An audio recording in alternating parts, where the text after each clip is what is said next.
La señora vivía sola en la granja, hasta que aparecieron 5 mujeres esclavizadas con un bebé que cambió su mundo. El amanecer en la Fazenda Santa Cruz tenía un ritmo propio. No era prisa ni bullicio, sino una sucesión de pequeños oficios que la tierra marcaba desde antes de que el sol se dejara ver. Humo de leña subía en espirales grises, los chiqueros aún olían a la noche, y el río que atravesaba los pastos murmuraba bajo una corteza de niebla. La casa grande, de paredes encaladas y tejado de tejas gastadas, parecía una moneda antigua. Su brillo se veía menos en la fachada y más en las cosas que Amelia había decidido conservar: el reloj de pared de latón, la pila de mantas de lana en el antiguo cuarto de su marido, las pequeñas estampas de santos en el corredor, donde la luz de las velas dejaba sombras que se movían como fantasmas tranquilos.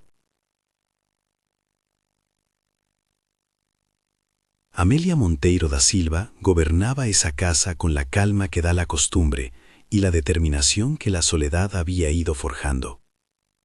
Viuda desde hacía casi una década, no era mujer de gritos ni de exhibiciones. Su autoridad brotaba de los gestos: una mano que arreglaba una costura, una visita puntual a la cocina, una mirada firme a los jornaleros.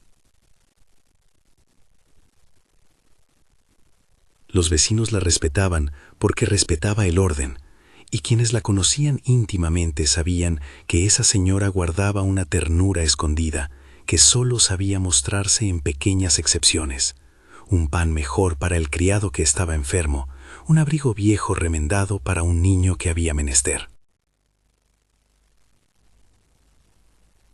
En Santa Cruz no se hablaba mucho de lo que quedaba fuera del portón principal.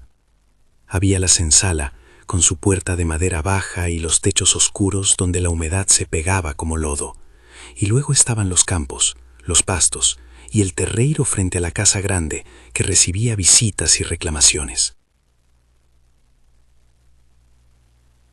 Allí, en esa geografía de jerarquías, Amelia había aprendido a mover sus pasos sin hacerse notar demasiado. Pero la mañana en que todo cambió, la niebla traía consigo un ondazo de ruido: pasos apresurados, voces sofocadas, el crujir de la gravilla bajo pies que conocían el secreto del miedo.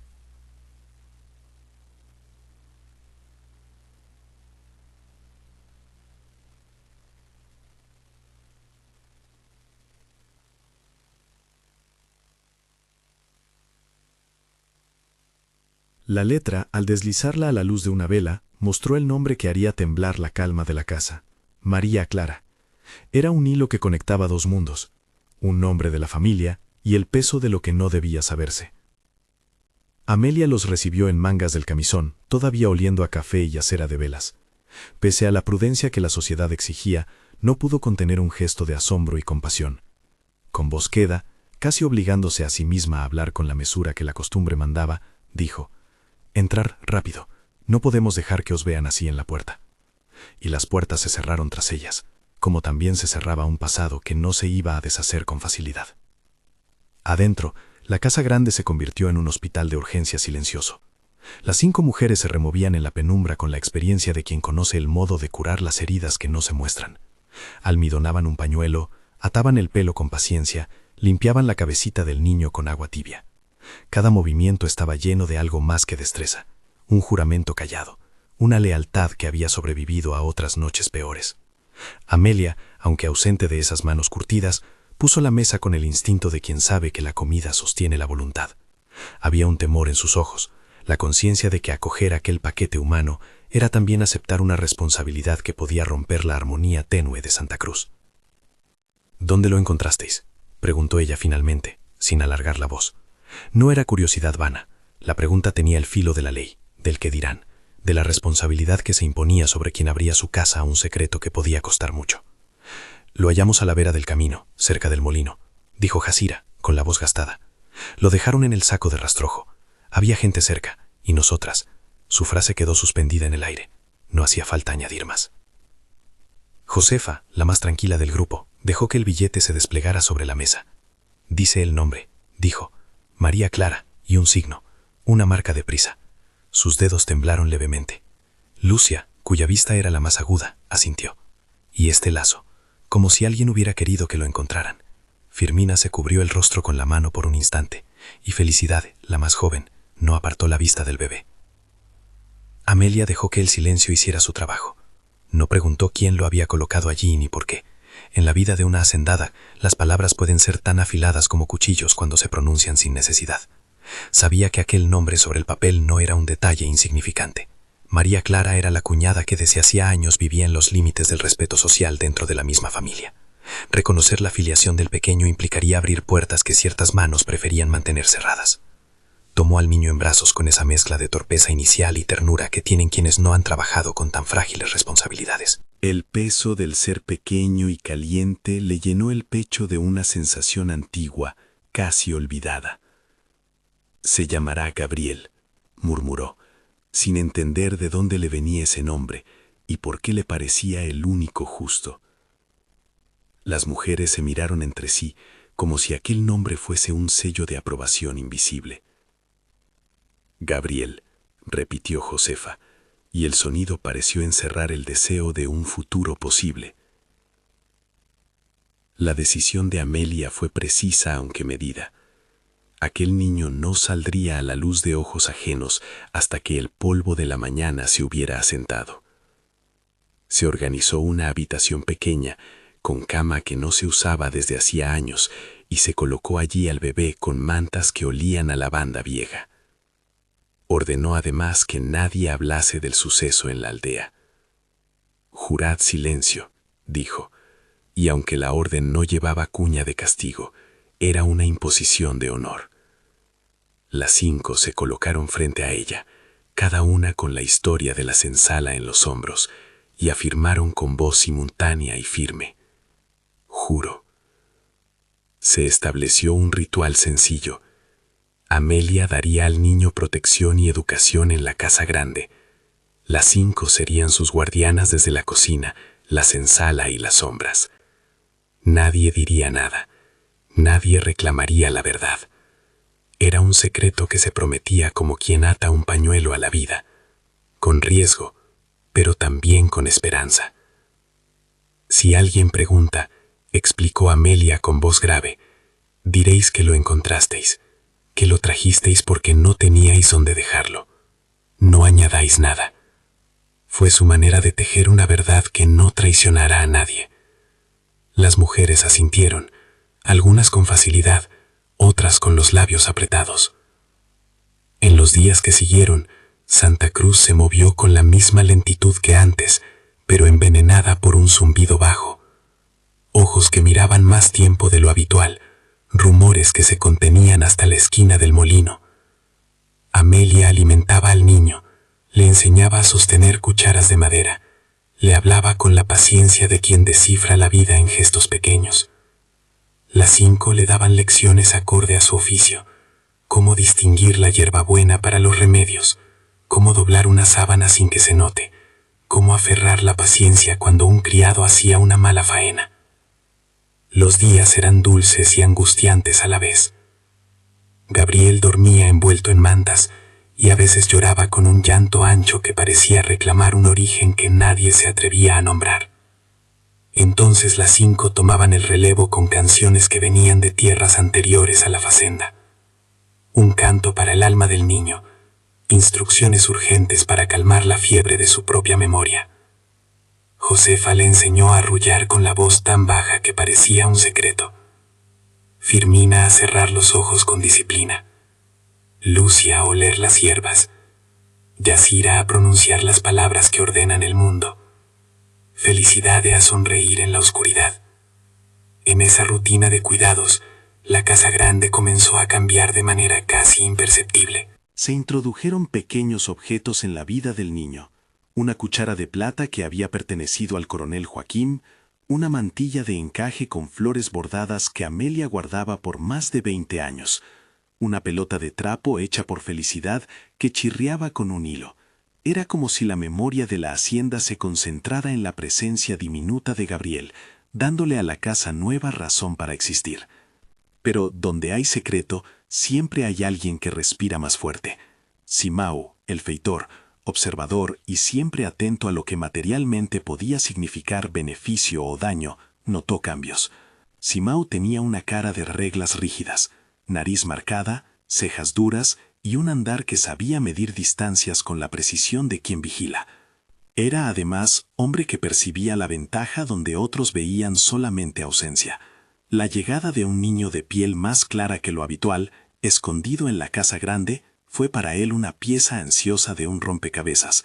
Podía ser una moneda, un favor, una oportunidad para escalar su posición si sabía usar la información. Simao se acercó a la senzala con la habilidad de quien busca una conversación casual, y al mismo tiempo cobra factura en silencio por cada gesto. No fue brusco, su voz llevaba la suavidad de quien cree tener poder. ¿Qué ocurre con ese niño?, preguntó en un encuentro con Josefa, como si el interés fuera mera curiosidad, y no la inquietud de un hombre que quiere ser útil a quien manda. Josefa, que de secretos conocía la medida justa, no mostró más que la paciencia que ya tenía. «Llegó en la noche», respondió ella con voz corta. La señora lo acogió. Nosotras, las que lo trajimos, hemos pedido silencio. Sus ojos se mantuvieron en la tierra, no buscando cómplices fuera de su propio pecho. Simao esbozó una media sonrisa. «Las cosas no permanecen ocultas», dijo sin más, dejando la frase abierta a interpretación. Era una advertencia velada, y también una prueba. Él sabía que en la casa grande había intereses que podían ceder a la presión de un nombre conveniente, o a la amenaza de un rumor que manchara el honor. El rumor viajó lento, como arroyo debajo de la hierba. Se expandió primero por el pueblo, en las bocas de las lavanderas y las muchachas del martillo. Al segundo día la noticia había dado una vuelta que la casa grande aún no registraba. Algunos comerciantes levantaron la ceja, otros intercambiaron miradas. En una aldea donde la reputación era moneda de cambio, un niño cuya filiación fuera dudosa podía significar escándalo y juicio social, y donde había riqueza, había manos dispuestas a aprovechar el desorden. Rodrigo Tavares, capitán retirado, y con la arrogancia de quien ha llevado mando, era enemigo declarado de aquello que molestara su paz. Se decía que en otros tiempos su palabra bastaba para resolver asuntos, y aquellos que lo conocían pensaban que su orgullo no permitiría que una desgracia se sembrase sin su intervención. Rodrigo vivía en una casa que miraba a la de Amelia desde la distancia, y aunque no compartían trato diario, la proximidad social les obligaba a mantenerse en ciertos triángulos de respeto. Tenía además un pasado con la familia que lo conectaba a quienes podían reclamar la verdad, y era el fantasma latente detrás del nombre en aquel billete. En las semanas siguientes, Rodrigo tuvo noticias, porque la noticia de un niño no dura sin atraer quien la quiera como negocio o como arma, y sus pasos, que antes eran imposibles de seguir por su hermetismo, se volvieron más firmes hacia la facenda. Simao, que había empezado a susurrar sobre qué podían conseguir con tal noticia, encontró finalmente el oído que esperaba, el del capitán. Hablaron en el patio trasero de la Igrelliña, entre sombras de un árbol que había visto más de un amanecer de secretos. «Si ese niño es de la familia», dijo Rodrigo con voz cortante, «tendré que reclamar lo que es mío». No era una afirmación clara de paternidad, era más bien una fórmula que podía utilizable para sustraer ventaja, para poner en evidencia la casa de Amelia. Simao, sintiendo la oportunidad de oro, dejó que la esperanza le llenara la mirada, no por amor a Rodrigo, sino por lo que podía ganar si la fortuna de los otros era suya por aprovechar. Mientras Rodrigo hacía planes en su cabeza, el interior de la casa se volvía un pequeño universo de cuidados y aprendizajes. Amelia comenzó a enseñarle a Gabriel a leer con letras de papel recortado. Le narró la historia de la casa, le habló de la importancia de la diligencia y la bondad. Gabriel, con ojos que parecían absorber cada mínimo detalle, repetía palabras con la seriedad de quien siente que el idioma mismo contiene una llave. Las 5, por su parte, le dieron apodos secretos. Jazira le llamaba Mi Luz, Josefa Pequeño Milagro, Lucía Manito, Firmina Mi Soldadito y Felicidad, con una sonrisa perpetua, Mi Sol. Eran nombres que encubrían historias, nombres pequeños para una casa que necesitaba creer en la posibilidad de un futuro distinto. La vida cotidiana permitió también que salieran a la superficie recuerdos.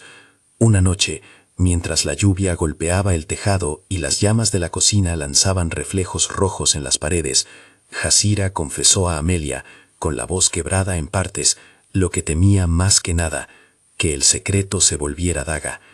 El capitán no perdona la afrenta del honor, dijo. Si él dice que ese niño le pertenece, muchos creerán, porque los hombres como él traen pruebas que aplastan. No sé si podemos sostenerle. Su mano se cerró sobre el borde de la mesa como si apretara los sueños. Amelia tomó su mano. Entonces deberemos preparar lo que haga falta, respondió, pero sin precipitación. Hay pruebas que el tiempo no borra. Hay registros que pueden hablar. Era una verdad que ella sostenía con una decisión firme. La protección pasaba por la prudencia de los papeles y por la fortaleza de la comunidad que la sostendría si era necesario. Fue en ese remanso de lucha y cuidado que llegó la primera carta de un abogado, Tomás Carvalho e Silva. Tomás era un hombre de ley, que había sido amigo de la familia por años. Su voz era la de quien cree que las cosas podrían arreglarse con la calma y los documentos. Su letra, en el sobre sellado, traía una oferta de ayuda discreta, y su visita, prevista o no, abrió la puerta a la posibilidad de un recurso que no fuera la espada del capitán, sino la palabra escrita. Tomás llegó con la compostura de quien entra en un salón con respeto, y al mismo tiempo con el reconocimiento de que las disputas de honor suelen ser también disputas de procedimientos y papeles. Su conversación con Amelia fue medida, preventiva. Hay documentos, dijo con calma, que prueban filiaciones y que pueden servir. No es sencillo, pero tampoco imposible. Sus ojos se posaron en la habitación donde el niño dormía y en ellos se leyó la conciencia de que aquello no era solamente un caso más, era una vida en juego. Simao, por su parte, continuó su tarea de medir la marea. Cada gesto, cada mirada al niño, cada palabra suelta en el mercado, le servía para calcular cuánto podía obtener si la marea cambiaba. No hacía alarde, no era hombre de enfrentamientos públicos, pero donde hubiera oportunidad de sacar ventaja, su mano estaba allí, como la sombra que acompaña al ladrón. Las mañanas se volvieron entonces una sucesión de equilibrios, sonrisas en la mesa, vigilías por la noche, visitas discretas de Tomás que trajo papeles al cuarto de la casa grande y que revisó con la salud del respeto que da la profesionalidad. Las 5 se mezclaban en la rutina con la sonrisa contenida de quien sabe que la protección es un acto colectivo. Hicieron listas de posibles testigos, recorrieron el archivo de la iglesia buscando certificados y Amelia sacó del antiguo baúl donde el coronel guardaba la correspondencia una carta de María Clara, que al releerla con detenimiento puso una nota de incertidumbre en su corazón. Había indicios de una relación ambigua entre María Clara y Rodrigo, pero nada concreto, nada que sostuviera una acusación clara. La preocupación más profunda no venía solo del qué dirán, venía de la posibilidad de que el niño fuera arrancado de las manos que lo cuidaban. Ese pensamiento era una línea que cortaba las noches y que se traducía en insomnio para algunas y en cólera muda para otras. Felicidad, que apenas entendía las complejidades del mundo de los mayores, lloraba en silencio, mientras Lucía le cantaba baja una canción cuyo ritmo parecía decir: «Sujeta el corazón, que el tiempo no nos borrará». En uno de esos días en que el calor pesaba sobre las tejas y los grillos hacían su concierto, llegó un mensajero con una nota breve. Rodrigo había enviado a un hombre a preguntar por el niño. No era una reclamación formal, era más bien una sospecha lanzada al viento para medir la reacción. Simao, intrigado, cruzó al pasillo y su mirada encontró la de Amelia. «¿Queréis que hable con él?», ofreció con una sonrisa que pretendía ser aliado. Su voz era un trapo que intentaba secar el sudor de la intranquilidad. Amelia lo miró y notó la naturaleza del ofrecimiento. Era un lazo que podría sellar un destino. Aceptar la ayuda de Simao significaba ofrecerle algo que a él le apetecía. Rechazarlo podría provocar su alarma. «Hablaremos nosotras», respondió con la firmeza que la soledad le había dado. «No necesitamos que terceros usen conjeturas para mover la balanza». Simao, que no era hombre de fracasos, se retiró con su sonrisa ladeada, como quien calcula el momento para insistir. La tensión creció con cada rumor y cada paso que Rodrigo daba en dirección a la facenda. Y también creció la convicción en Amelia. Proteger era un acto que requería más que amparo doméstico. Tomás le habló de la posibilidad de obtener una tutela provisional, de asegurar que legalmente nadie pudiera llevarse al niño mientras se esclarecía la filiación. Era un proceso que exigiría tiempo, testigos y papeles que la casa debía reunir. Lo que no podían prever, pensó Amelia, era la inclinación humana de quienes prefieren la fuerza a la razón. El capitán era hombre de acciones, no de explicaciones largas. Su llegada, si se producía enardecida por el orgullo, no pediría mucho respeto a las formas. Por eso ella organizó a las 5 como escudo. Asignó turnos nocturnos, estableció contraseñas para el personal y pidió a Tomás que visitase la iglesia para comprobar certificados y bautismos que, en el mejor de los casos, podrían ofrecer luz. Las mujeres hicieron lo que siempre hicieron, cuidaron con la discreción y el temple que los años les habían dado. En la oscuridad de la senzala se cosieron pañales, se remendó una pequeña ropa para Gabriel, y se entonaron cantos que servían tanto para arrullar al niño como para dar fortaleza a los corazones. Allí, entre cucharas y fragancia de hierbas, Amelia descubrió la red de afecto que nunca había imaginado poseer. No era la maternidad que la sangre impone, era una maternidad de elección, hecha de pequeñas renuncias y grandes cuidados. Pero el miedo, que conoce muchos nombres, también se instaló. El miedo a la exposición, el miedo a la venganza de quien ve su honor amenazado, y el miedo a que la ley, que muchas veces favorece a los poderosos, no se mostrara como amparo suficiente para un secreto sostenido por la convicción y la compasión. En ese caldo de inquietudes, la facenda se volvió un dominio donde cada ruido podía ser el presagio de una confrontación. Fue en una tarde en que el cielo parecía comprimirse por la amenaza de lluvia que Simao decidió mover una pieza, no por aventura, sino por cálculo. Había ido al pueblo a comprar provisiones, y tras un par de tragos en la taberna, reunió a un criado de Rodrigo que conocía por los caminos. Con voz baja, dejó deslizar la insinuación que pesaba como una masa. Es probable que el capitán quiera ver al niño. No añadió más, pero la sugerencia era más que suficiente. El criado, con la adrenalina del rumor y con la obsesión de quienes buscan la aprobación de su señor, llevó la noticia de regreso como si fuera un encargo. En la casa grande, el aire se volvió denso. La lluvia no tardó en caer, y el sonido en las tejas ayudó a que los movimientos se hicieran más comedidos. Amelia miró a las 5 y comprendió que la calma que habían logrado era tan frágil como un vaso fino.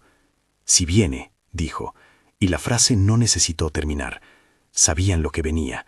Preguntas, exigencias, tal vez la humillación de tener que rendir cuentas ante la mirada de quien se cree con derecho a determinar destinos.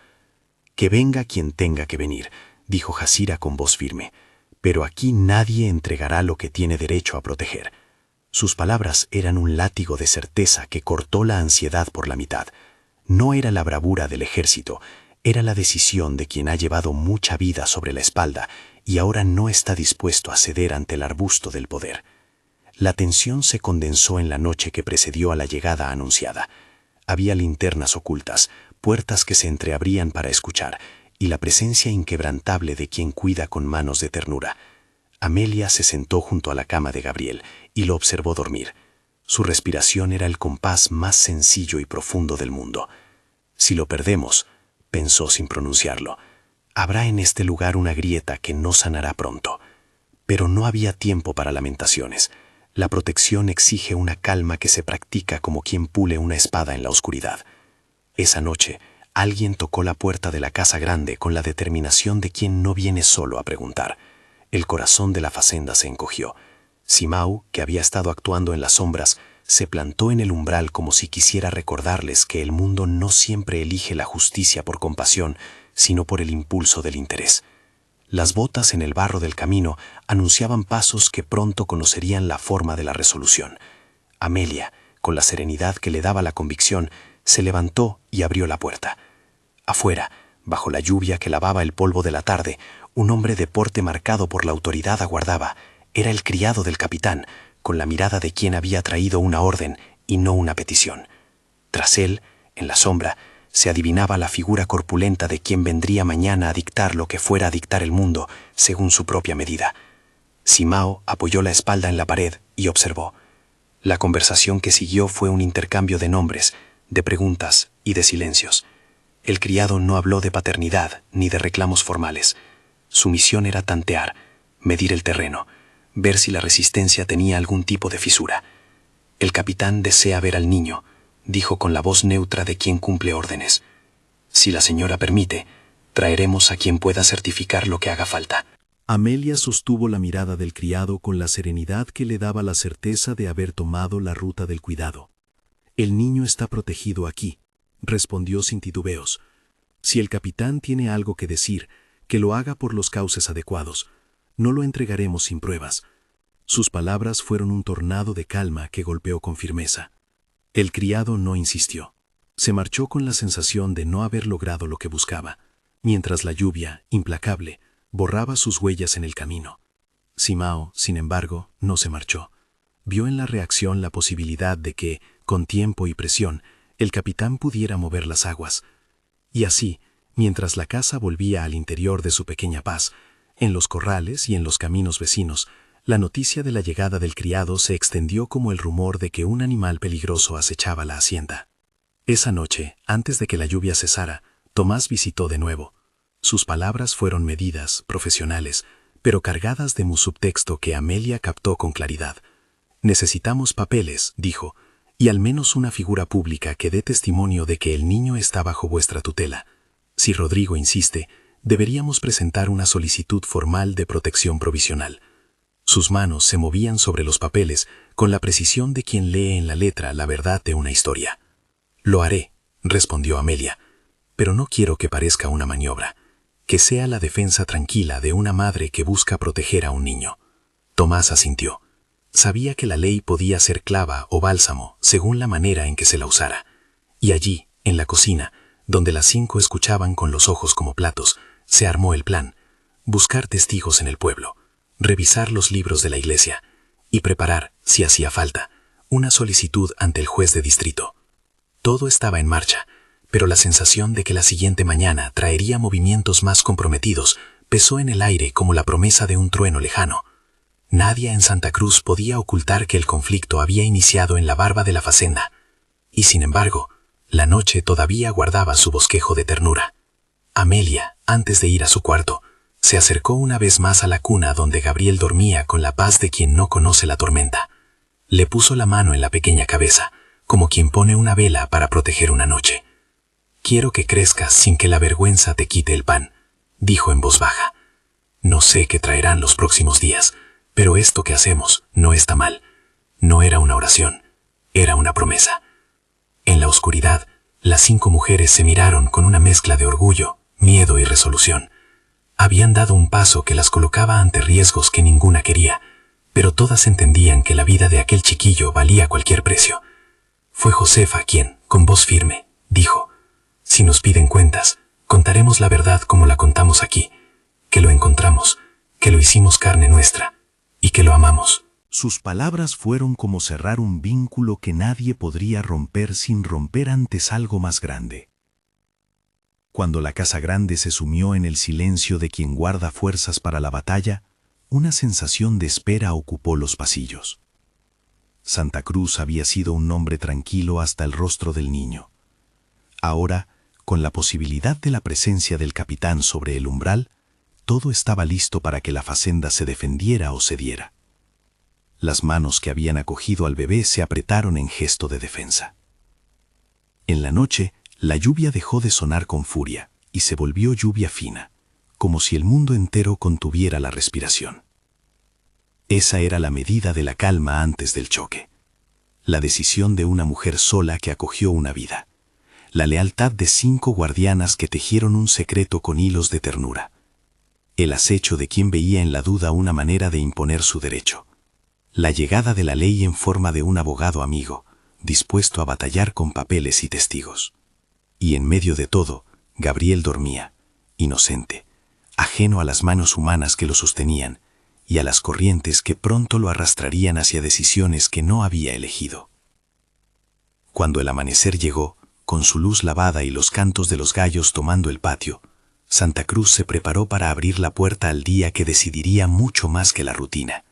Definiría si la casa grande sería capaz de sostener su decisión o si la voluntad de un hombre con nombre y rango rompería lo que allí se había construido. Las 5 mujeres se repartieron en sus puestos. Amelia cerró la puerta principal con la seguridad de quien cree en el poder de la defensa. Tomás partió al pueblo con la lista de testigos y los papeles que podrían convertirse en escudo.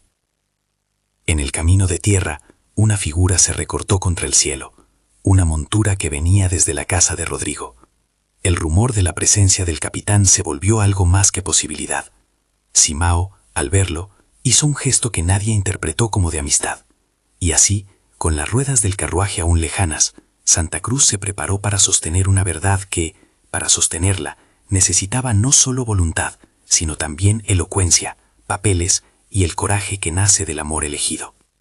Si esta historia te toca, quédate conmigo. Comparte y suscríbete para acompañar lo que vendrá. La mañana avanzó con una tensión que se pegaba a la piel. El criado que había ido en vísperas volvió con la noticia de que el capitán llegaría pasado el mediodía.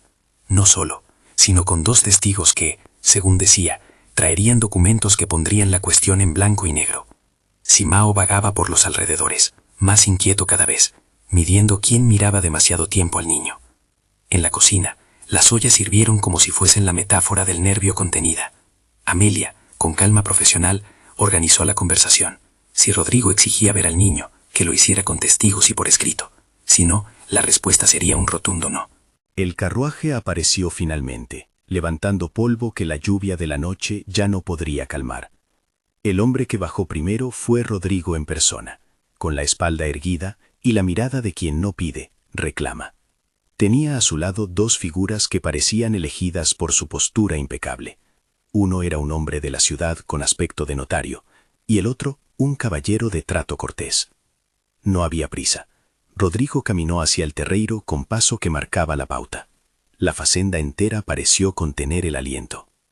Amelia salió a su encuentro. La escena en el terreiro fue simple y rápida. Saludos rígidos, palabras de cortesía, y luego la pregunta de Rodrigo, que no fue sino la afirmación de alguien acostumbrado a decidir destinos. «He sabido», dijo con voz que apenas fluctuó, «que hay un niño en vuestra casa que lleva en sí el nombre de nuestra sangre. He venido a hablar del asunto con mesura». No pidió pruebas, no las necesitó. Su mera presencia era un argumento. Amelia, sin ceder, respondió con la templanza aprendida. «El niño está aquí bajo nuestro cuidado. Si hay algo que deba ser aclarado, que sea por los cauces formales. Hasta entonces, no lo entregaremos». Rodrigo sonrió sin alegría. «Entonces nos veremos, señora, en la formalidad», dijo, «no por hambre de disputa, sino por justicia». La frase resonó a través del patio. La promesa de juicio estaba en el aire. Pero el primer movimiento de la contienda no sería hoy. Sería el tejido lento de papeles, testimonios, y la paciencia de quienes habrían de pelear por lo que creían justo. Simao, observando desde la sombra, entendió que su momento había llegado. Si ayudaba a Rodrigo ahora, podría recibir la recompensa que siempre imaginó. Si no, sus cuentas seguirían cerradas. Amelia volvió a la casa con la determinación intacta, pero la sombra de la duda no la dejó. Había hecho lo que su corazón mandaba, pero sabía que la ley, la sociedad y la ambición podían tener manos largas. Las 5 mujeres regresaron a sus rincones, con la cabeza erguida. Habían ganado la primera batalla de respeto. Nadie les había arrebatado al niño en la puerta. Pero la guerra estaba por comenzar, con recursos que no se podían ver a simple vista. El tiempo, los testigos, la astucia y el dinero. Esa tarde, mientras Tomás corría de un lado a otro para asegurar testigos y procurar documentos que blindaran la custodia de Gabriel, las 5 se reunieron para un último arreglar de cuentas. En la cocina, con una taza de café que pasó de mano a mano, se habló de lo posible y de lo que no lo era. Cada una dio su palabra de estar hasta el final. Era una promesa que quemaba, pero que también daba alivio. Habían decidido proteger la vida de un niño, y esa decisión las colocaba en un lugar donde la moral de la casa se enfrentaba al peso del mundo. Los días que siguieron a la llegada de Tomás al pueblo se llenaron de papeles, nombres y voces que, una vez pronunciadas, no podían retractarse. Tomás trabajó con la paciencia de quien sabe que la letra tiene un peso diferente al rumor. Obtuvo del cura de la parroquia 23 partidas antiguas para cotejar fechas, revisó la afenda del registro municipal y habló con 2 ancianos del pueblo que recordaban haber visto a María Clara deambular por las orillas del molino en aquellos años.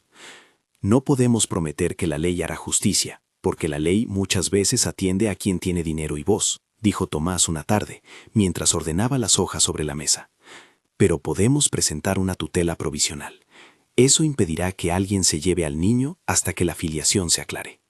La solicitud se presentó como se presentaban las cosas serias en aquella comarca, con convocatoria de testigos, con fe de oficio del cura y con la firma que necesitaba entrar en los libros del juzgado. La autoridad local, hombre de costumbres lentas, no era mudable a caprichos. Tomó el expediente con la gravedad que exigía la existencia de un menor en disputa y dictó una orden preventiva. Mientras se investiga, la patria potestad queda bajo la custodia de quien lo ha venido protegiendo, afirmó el acta. Fue una victoria prudente, no una certeza, pero bastó para que nadie se atreviera a asomar la mano aquella semana. Rodrigo, por su parte, no se dejó ver de inmediato. Su orgullo mordía la distancia. En los corrillos del mercado se decía que aquel hombre de uniforme viejo se debatía entre la ira y la vergüenza, que la misma sombra que le empujaba a reclamar hace años ahora le avergonzaba. Simao, sin embargo, movía sus piezas, ofreció favores, tanteó a los más débiles, intentó comprar lealtades. Pero encontró en la facenda una solidez que no se vendía fácil. La decisión de Amelia había sido más que maternal, había sido un pacto de honor. Con la tutela provisional en vigor, la vida en Santa Cruz retomó un ritmo que oscilaba entre ternura y vigilancia. Gabriel creció bajo aquella doble tutela, la de Amelia en lo cotidiano y la de Tomás en lo formal. Amelia procuró una educación que no fuera pomposa sino práctica. Letras, catecismo, cálculo con fracciones de pan y tiempo. Tomás le enseñó a leer y a escribir usando hojas recicladas de viejas cuentas. Le habló de mapas, de ríos y de nombres propios. Lee las palabras, decía, porque las palabras son el único modo de ordenar la injusticia cuando no hay otro recurso. Gabriel, con la naturalidad de un niño que devora libros como si fueran manzanas, aprendió a hacer de la lectura una mirada sobre el mundo que le explicaba las cosas, sin disminuir el misterio de su origen. Las 5 continuaron siendo su vínculo con la tierra y con las historias. Jacira le llevaba al huerto y le enseñó a distinguir la mandioca buena de la que engaña. Josefa le mostró a cocinar un guiso que sabía a pueblo. Lucia le ayudó a coser los botones que siempre se soltaban en las camisas. Firmina lo puso a prueba con pequeñas tareas de orden y paciencia. Felicidade le regaló el don de la risa y una colección de chirimbolos hechos de trapo. En los días de fiesta, cuando la aldea se llenaba de olor a pan recién hecho y a incienso de iglesia, las 5 se sentaban en el portal y, como si nada extraordinario ocurriera, lo cubrían de caricias que tenían la calma de lo imprescindible. Pero la vida en Santa Cruz no fue una continua serenidad. Simao, incapaz de abandonar la ambición de sacar provecho de la situación, comenzó a sembrar pequeñas intrigas. Insinuó que Gabriel tenía derecho a la casa de Rodrigo, sugirió que la facenda sería dividida, murmuró que Amelia había comprado su tranquilidad con favores y que la tutela era en el fondo un obstáculo para la verdadera sangre. Sus palabras carecían de pruebas, pero los rumores encuentran siempre oído en quienes buscan un motivo para mirar con superioridad. En un par de ocasiones intentó tender trampas menores, un objeto desaparecido, una acusación leve lanzada con voz segura. Pero la facenda tenía ahora aliados, vecinos que habían sido testigos de la bondad de Amelia, y sobre todo la fortaleza de las 5 y de Gabriel, que con sencillez mostraba que pertenecía a aquel hogar. Hubo noches, sin embargo, en las que Amelia despertaba sobresaltada, no por miedo a la ley, por el peso de la decisión. Si el tiempo diera respuestas, confesó una vez a Tomás en la penumbra de la cocina, quizás no tendría que sostener tanto silencio. Tomás le puso una mano en el hombro, gesto amable y firme. «El tiempo a veces trae lo que callamos», dijo, «pero también hay cosas que hay que buscar para encontrarlas». Fue él quien, en una de sus visitas al curato, hurgó entre los libros con el método paciente de quien cree en la memoria escrita. Y la memoria escrita habló. Entre las páginas polvorientas del libro de bautismos apareció una anotación que nadie, hasta entonces, había reparado. Un acta pequeña, sin florituras, que registraba un bautismo en la parroquia de la margen del río. Decía, bautizado, Gabriel, hijo de María Clara, asistente tal. La fecha coincidía con la noche en que aquel paquete fue hallado a la vera del molino. El hallazgo no resolvía la violencia del pasado, pero hablaba con la voz de la verdad, señalaba la identidad de la madre. La aparición de la partida fue un momento de alivio y temblor a la vez. Amelia fue la única que por primera vez dejó caer una lágrima sin culpa, no de alegría ni de pena exclusivamente, sino de exención. Las 5 se abrazaron sin palabras, como si la escritura hubiera liberado algo que ya estaban dispuestas a sostener. Tomás, con su seriedad profesional, preparó la documentación para que aquella partida sirviera de prueba en cualquier contienda. No fue un triunfo total, fue más bien una clarificación. Con la partida en la mano, la tutela ganó solidez. Aceptada la documentación, la vida continuó. Gabriel aprendió a tocar un instrumento rudimentario que sonaba a casa, a ciencia de que la música calienta las habitaciones cuando la palabra no alcanza. Viajó al pueblo por primera vez con Tomás para comprar libros, y con ellos la curiosidad por el mundo.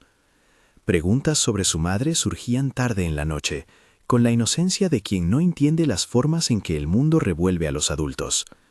¿Por qué me dejaron?, llegó a preguntar una vez, con el llanto seco de los niños que buscan un origen. Las 5 se turnaron para explicarle la verdad con la cautela de quien administra una herida. Hubo dolor, hubo vergüenza, hubo gente que no supo protegerla. Amelia añadió, «No fuiste dejado por la vida, fuiste encontrado por ella». La frase, simple, se convirtió en un amuleto. Los años templaron las relaciones. Gabriel creció y con la edad vino la inquietud propia del adolescente. Miró al río en busca de respuestas. Cuestionó el sentido del apellido que llevaba. Escuchó por las noches las historias sobre el coronel Joaquín, sobre María Clara y sobre las decisiones que habían moldeado la facenda. Su curiosidad no era solo identidad, era la búsqueda de coherencia entre la vida que le habían dado y el pasado que le perseguía. En ese tiempo, Rodrigo, que había oscilado entre la furia y el silencio, envejeció notoriamente. Ya no fue el joven impetuoso que una vez comandó en la región. Su cuerpo se dobló, y su mandíbula, que tantas veces ejerció rencor, se suavizó con el peso de ciertas noches. Lo que antes era orgullo se volvió, con los años, remordimiento, o al menos una confesión lenta. Fue entonces cuando llegó la carta que rompió las cosas con la delicadeza de un golpe. La misiva no venía de mano desconocida, era de la propia casa de Rodrigo, entregada por un mensajero que declaró que el capitán deseaba hablar. En el sobre, además de una carta, había otra hoja firmada por un notario de la ciudad, una declaración pública en la que Rodrigo admitía su paternidad y pedía perdón. Venía acompañada de una nota breve del cura que había oído, por el rito de la confesión, las palabras del capitán. «Ha confesado su culpa y desea reparar», decía el pergamino en términos sobrios. La conmoción fue enorme. Las 5 se reunieron en la cocina, donde tantas decisiones habían nacido, y escucharon la lectura de la carta. Rodrigo hablaba con una voz escrita que pedía perdón por el daño que había causado, que admitía haber sido parte de la desgracia de María Clara, y que pedía, con humildad forzada, la posibilidad de conversar con Gabriel.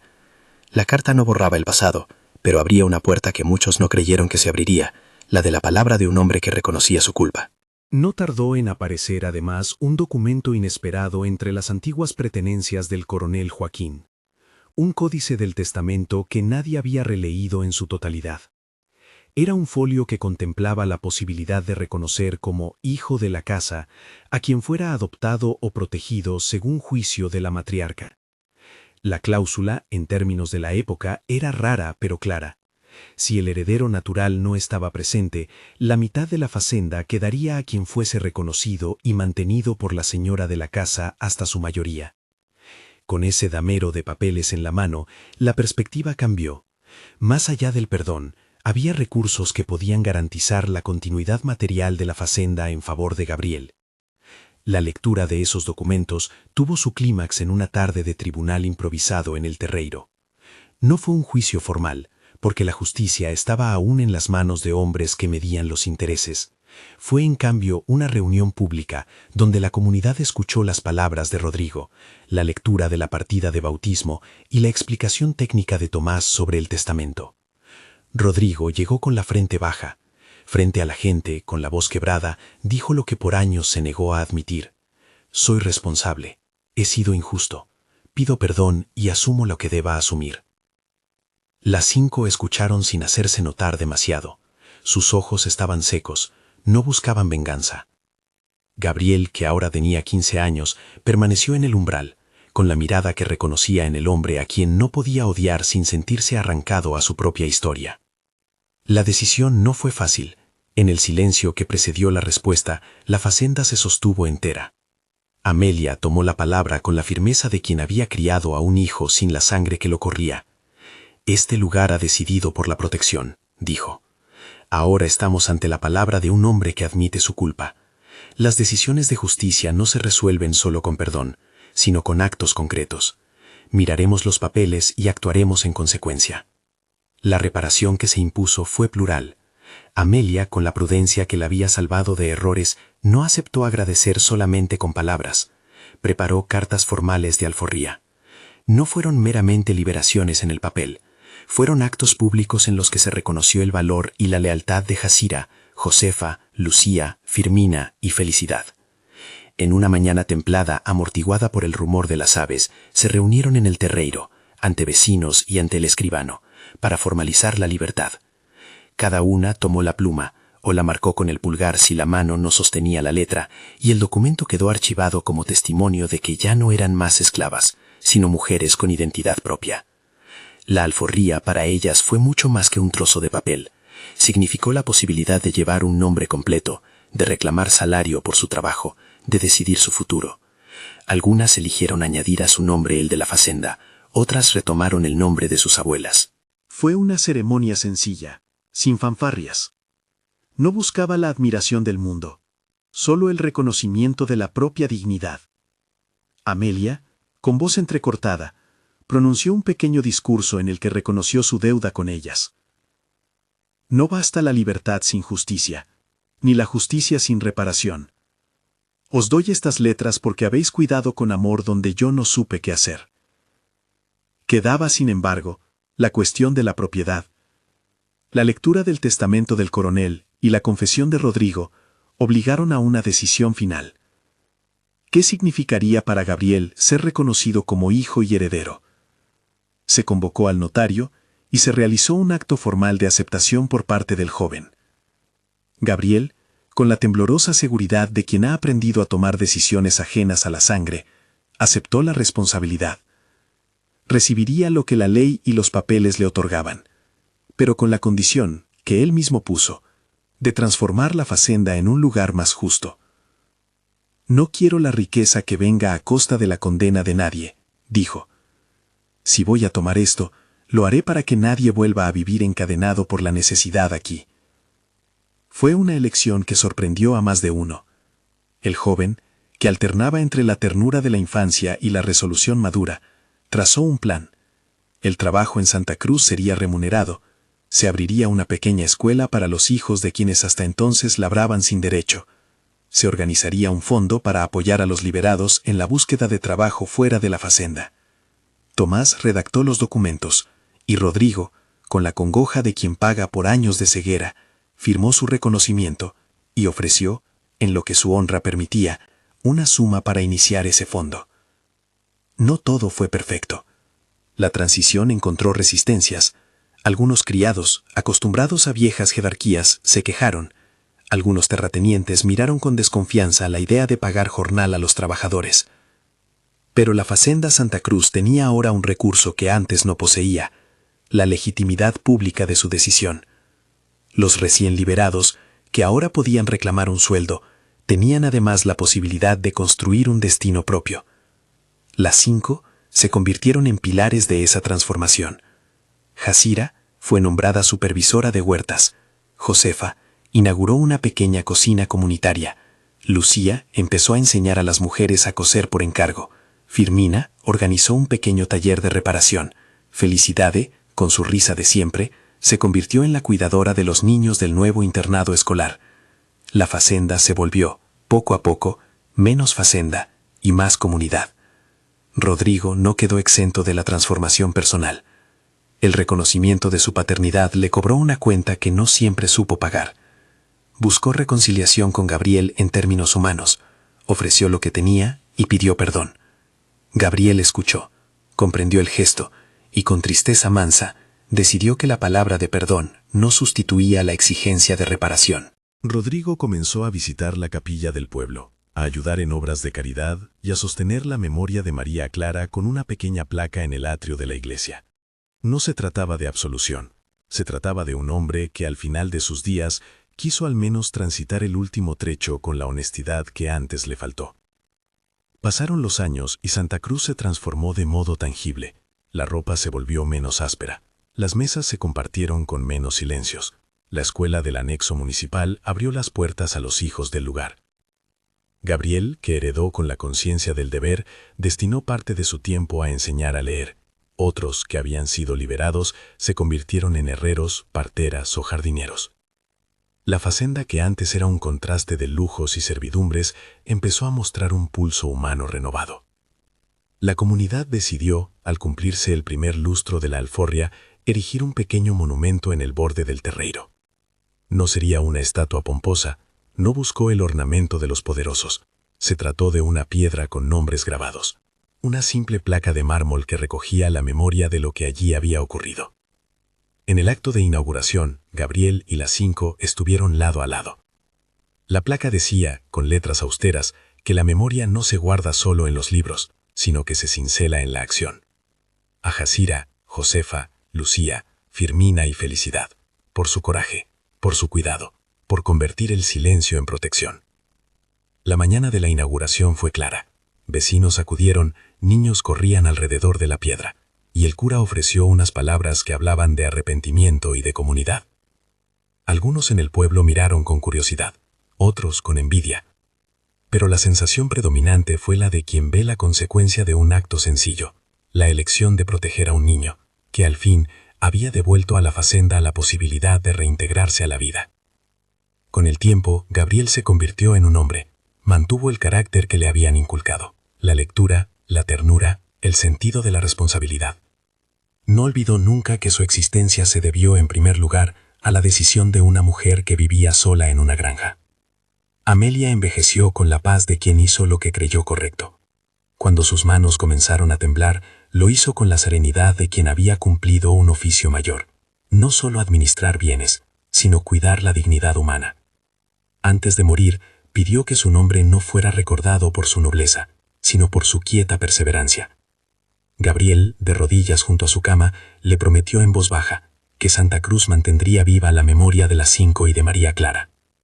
Los últimos años de Amelia fueron tranquilos.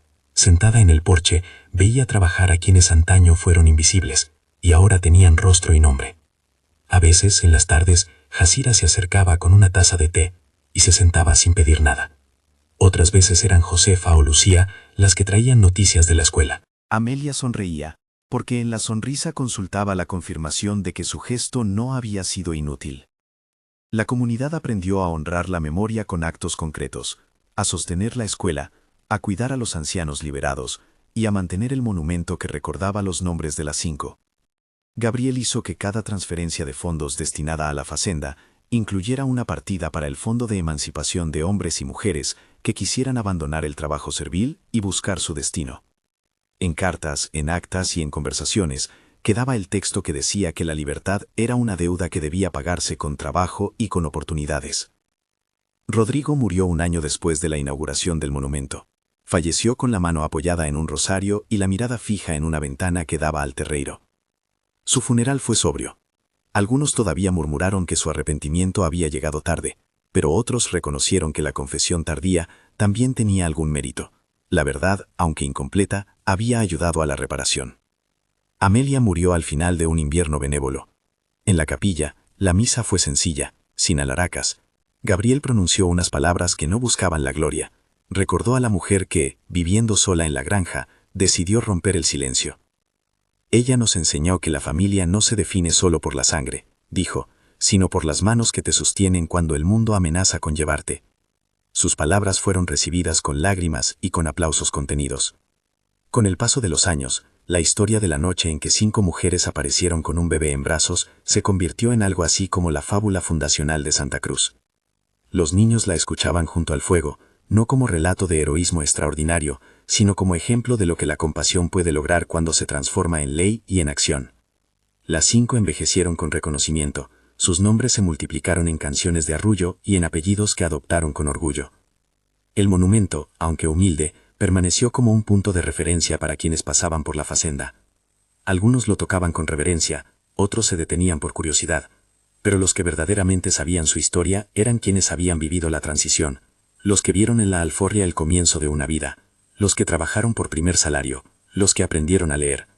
Para ellos, aquello no era un emblema que conmemorara una sola noche, sino la constancia de una opción moral.